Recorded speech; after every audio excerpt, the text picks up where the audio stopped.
This is the story about the town of Blair, Nevada. The location of this town became reality because of greedy land speculators back in the heydays of Nevada when everyone had gold fever. In the late 1800s, there was a lot of action in Nevada after a few strikes were found. Like all strikes, it doesn't take long for ground to get staked up, so prospectors would find themselves having to travel further out from where the big find would have happened. One of those big gold strikes was in Goldfield.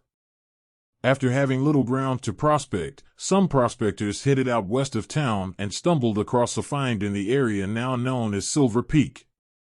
Of course, with so many prospectors and miners looking to get in on some action, mining claims got expensive real fast.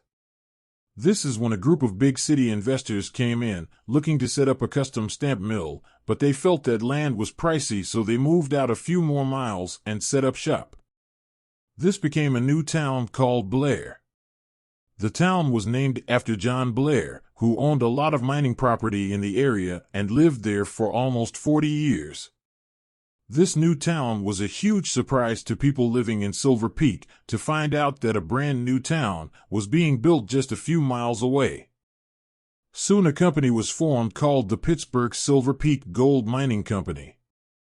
This company then started construction on building a new stamp mill right away. It didn't take long before people started moving into the area. The town grew quick with the usual shops, stores, and saloons. Then a rail line was built that connected Blair with Tonopah and Goldfield. In 1906, a post office was built in the town as well. Within a few short months, the population had reached 500 people, and by 1908 the population had about 800 residents. Blair had the biggest stamp mill anywhere in the state at that time. It was a 100-stamp mill and could hammer out tons of ore every hour. This mill would run 24 hours a day, 7 days a week. Gold ore was hauled in from various small mines in the surrounding area. This mill hired dozens of workers, providing good-paying jobs. For several years the town thrived, but around 1915 the ore from the mines was starting to become lower grade, as all the rich ores had been mined out. This lower grade ore started to make milling unprofitable, and soon the mill shut down. By 1920, Blair was pretty much a ghost town, as the stamp mill was dismantled and moved to another location. There is not much left of the old town of Blair today.